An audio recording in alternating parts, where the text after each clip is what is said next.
Dwi Ana Susianti, seorang pasien positif COVID-19, nekat pergi ke rumah sakit dengan selang oksigen yang terpasang di hidungnya. Ia pergi ke rumah sakit dengan menyetir sendiri mobilnya. Dalam usahanya mencari rumah sakit, Ana menyebut ditolak 7 rumah sakit lantaran sudah penuh. Ana mengatakan ada 7 rumah sakit yang menolaknya saat didatangi langsung.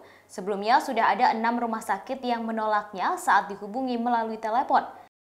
Kisah Ana yang menyetir sendiri untuk mencari rumah sakit dengan selang oksigen menempel di hidungnya menjadi viral di media sosial. Ana menceritakan teman-teman SMP hingga kuliah ikut membantunya untuk mencari rumah sakit, tetapi hasilnya sama, tak ada yang mau menerimanya.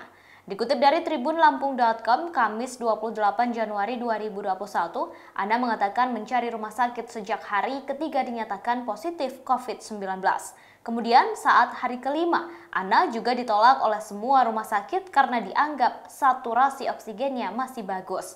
Ia menyebut sudah mencoba untuk melakukan isolasi mandiri dan sudah mencoba meminum obat herbal dan obat dokter. Beberapa hari setelahnya, sang suami juga dinyatakan positif COVID-19 dan kondisinya kritis saat melakukan isolasi mandiri di rumah. Ia pun akhirnya mengupayakan segala cara menghubungi keluarga untuk meminta bantuan mencarikan rumah sakit bagi sang suami.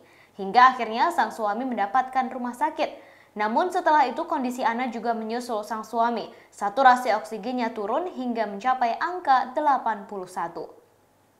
Kalau kondisinya kritis, ia pun meminta bantuan kakaknya untuk mencarikan rumah sakit. Ia kemudian dibawa ambulans ke sebuah puskesmas namun tidak dibawa ke dalam dan dibiarkan selama semalaman. Ternyata saudaranya berhasil mendapatkan rumah sakit untuk Ana, namun harus menunggu sekitar 4 hingga 5 hari di IGD. Lantaran trauma berada di pelataran puskesmas, akhirnya Ana pun nekat pergi dari pelataran tersebut. Ia pulang dan nekat menyetir sendiri menggunakan selang oksigen. Anaknya sempat menolak aksi sang ibu, tetapi kala itu perjuangannya untuk sembuh dari kritis lebih diutamakan.